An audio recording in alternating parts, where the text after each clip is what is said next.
Man, at this point, the 2024 season for the Dallas Cowboys and their fans just feels like a really prolonged episode of sleep paralysis. Right when things start to calm down a little bit and you're about to fall and drift into that REM sleep and you feel comfortable, everything just intensifies and you feel bewildered and confused. And a lot of that bewilderment and confusion comes from our front office and some of the just questionable decisions that they make. And this time, I'm not gonna lie, it's week 18.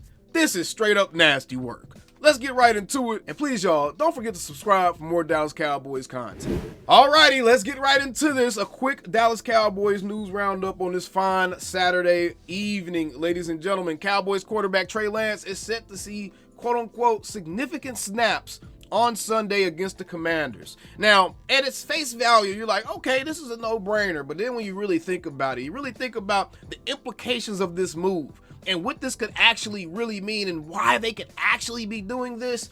This is nasty work, man. This is nasty work. Look, man, Dallas Cowboys fans been calling for this dude for the last 3 or 4 weeks now, man. We all been like, where Trey Lance at? It don't make no sense that Trey Lance ain't playing. Ever since the Cowboys were essentially eliminated from the playoffs a week or two ago, man, he should have been in the game at that point, bro. There was no reason at all to not play Trey Lance unless you wanted to spite everybody involved. Trey Lance will likely finally get some regular season burn for the Dallas Cowboys, but from his perspective, he comes in week 18 against the Washington Commanders in a game which they'll likely be trying to rest some of their starting guys and trying to rest some guys that they're wanting to be ready for the playoffs, because essentially at this point, they're all but guaranteed to be in the playoffs, so they won't have a reason to sit there and be playing all of their best starters and all of their best players. And the Cowboys don't have a reason to be trying to win no games. And the Cowboys shouldn't even be trying to play none of their starters and none of their best players, because it is truly at this point,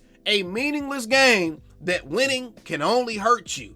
You can only lose a little bit of draft position by winning this game. If you lose this game, you can improve your draft position just a teensy bit, which is still a better outcome than winning this game and playing your starters and potentially getting guys hurt in a season that's been injury riddled.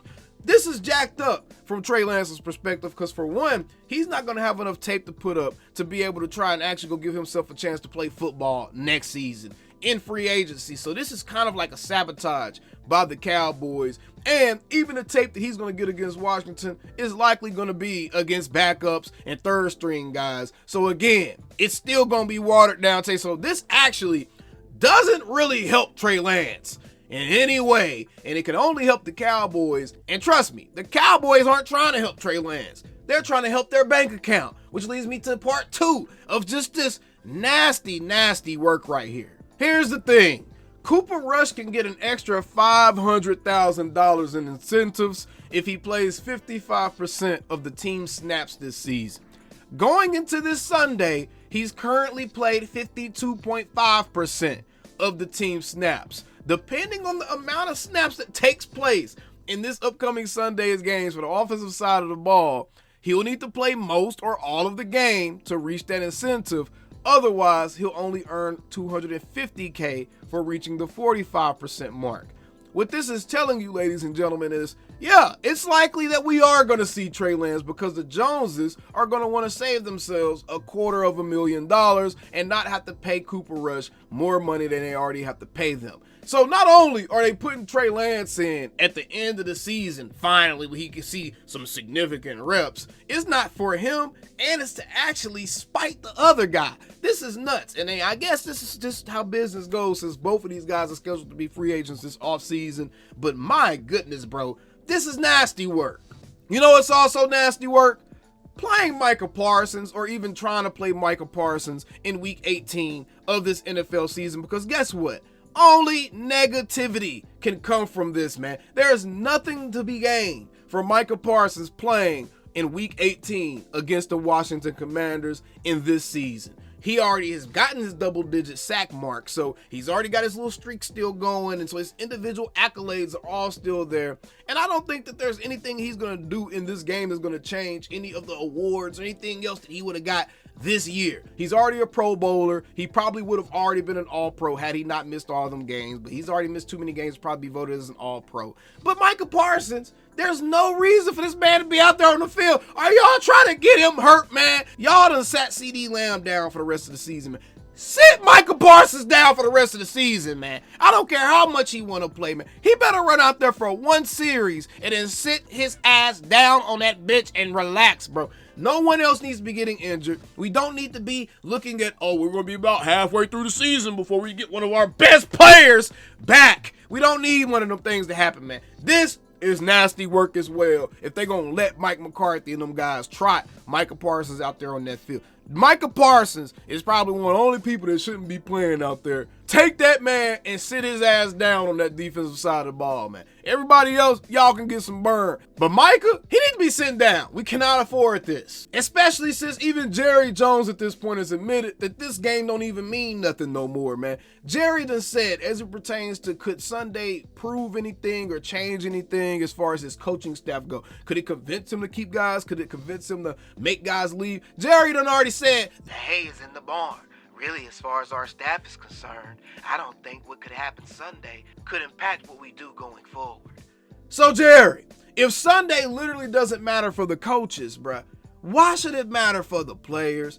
Take these star guys and sit they asses down, man. This is nasty work. And we're not even going to talk about what Stephen Jones said on 105.3 The Fan as it pertains to the... Brace yourselves. This is about to be a rocky one, and y'all probably gonna get a little bit nauseated as we go through this. Stephen Jones, when asked what the media gets wrong about the way the Dallas manages the says, at the end of the day, I think the biggest thing people don't understand is the ability to push things forward and how much a team is doing that already versus, hey, they could have done this, they could have done that differently. I think it's just wrong.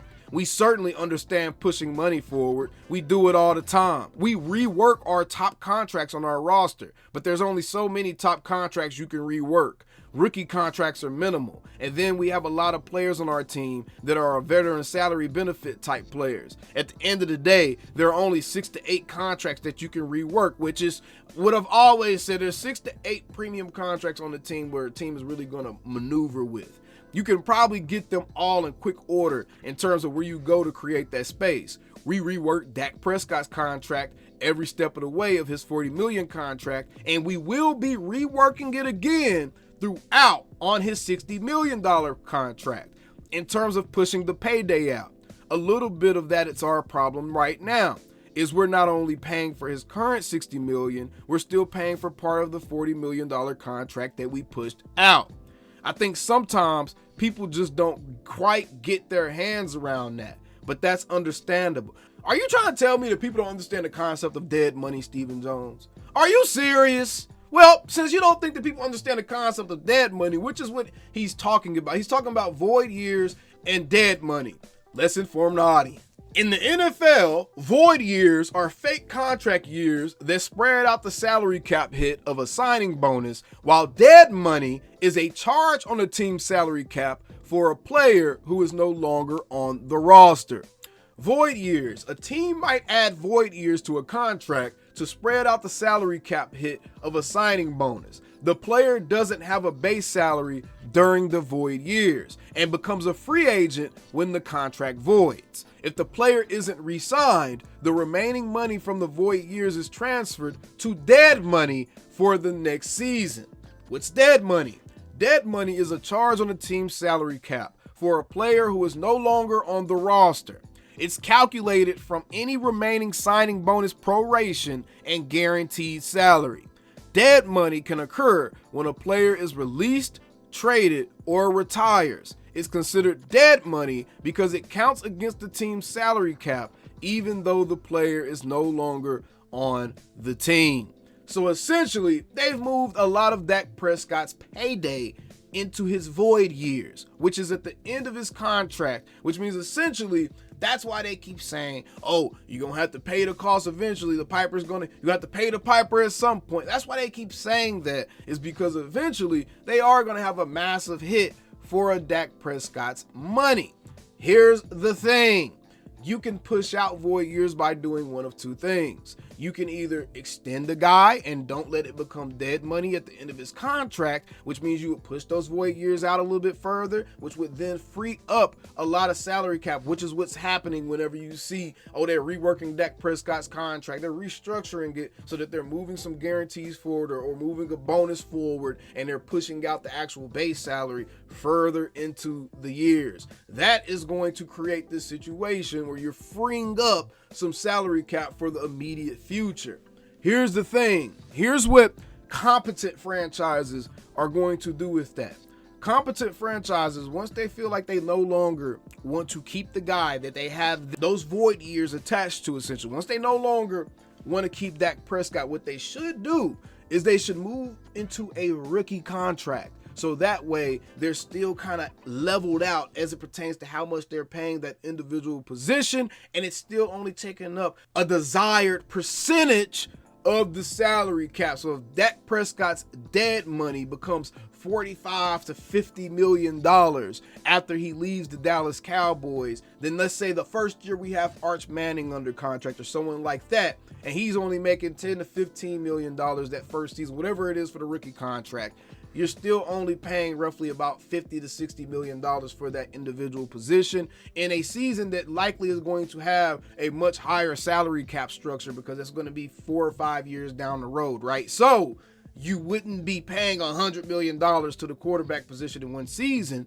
That is how you balance the damn salary cap, bro. Steven, you're telling us stuff as if we don't understand finances, as if we don't understand economics, contract values, and the language within these contracts and how this stuff goes, man. Look, it's not that hard, Steven. Quit trying to convince everyone that your job is so much harder than it is. And you have the nerve to say we pretty much maximize all of our salary cap space. But then as you create that space and you push it out, then there comes a time when you have a day of reckoning when you have eventually have to have a roster where, not unlike what Denver is doing, but hats off to them, they're doing it with a rookie. Yeah! That's what you're supposed to have to do. That's what competent organizations do. That's what Green Bay did too, Steven. They went from Aaron Rodgers, they went from Brett Favre to Aaron Rodgers to Jordan Love. They had the rookie quarterback already incubating. They had him waiting there. Jordan Love might have incubated a little bit too long because they had to pay him a little bit too quick after he got a chance to actually play. And I think that was because of the drama with Aaron Rodgers and will he stay, will he go, all that other stuff, right? But that is essentially how you kind of want to do that, man. That's how it's supposed to go. What Denver just did. Once you get off of your high-dollar quarterback, you have to hoof it with a rookie. And you better have a strong enough structure around that rookie. You better have a strong enough program as an organization. That's the problem. You shouldn't just be depending on the quarterback individually to be everything for the organization. The organization should already have some type of structure in place, a system in place, a way of going about things, a way of life. They should already have something set in place where a rookie coming in doesn't just completely reset everything that you're doing. No, the Pittsburgh Steelers, it doesn't matter what quarterback they have in place, they still play a certain type of way. The Ravens, no matter who they had in place, whether it was Joe Flacco or Lamar Jackson, that defense was still a very, very important piece of that team, and that's the only time they're going to be successful is when that team runs the way that it was built from the ground up to run. Hell, the Eagles, a team in your own division, you see them go from Carson Wentz to Jalen Hurts gracefully because it's more about what they're doing as an organization to complement their quarterbacks. That is the problem right there. You're afraid of having to push money out and be more aggressive right now and take up more of that salary cap that you have right now. So you're trying to shave off a little bit of the impact that it's going to have as it gets closer to those dead years or those voidable years. You're trying to shave off some of that impact by pinching pennies. So you're trying to balance it out that way instead of just holding your nuts in your hands, man, and say, you know what, we're going to go all in like the Rams did, and once it doesn't work, we're just going to have to be okay with losing some of these guys and having to move into a situation where either we have an older quarterback that's having to play with dilapidated talent, or we have a young rookie quarterback that's there within the constructs of a system that's set in place. That's just what it is. That's what the Rams had to do. Matt Stafford had to play with dilapidated talent for a season or two. And then now look, because of the system they have set in place, because of the coaches and the culture that they have started to build there, now that team has already started to kind of rise from the ashes again, because it doesn't take that long, man. No matter what you're doing, what you're paying, who you're paying, if you're a good GM who isn't afraid of being aggressive, who isn't afraid of pulling those triggers, you can figure out how to make it work. There's always a way to make it work if you want to make it work. That's something that we've learned from watching NFL and watching how these guys move in the offseason. So, Steven, this was also very nasty work, man. And I just, why? Why are we doing any of the things that we're doing going into Sunday? Oh, because we stink. Same old Cowboys. Calling me, texting me, paging me, asking me, am I still the boy? Y'all usually check on me. Listen. I'm still the boys. Hey! Woo! Hey! I'm still the boys.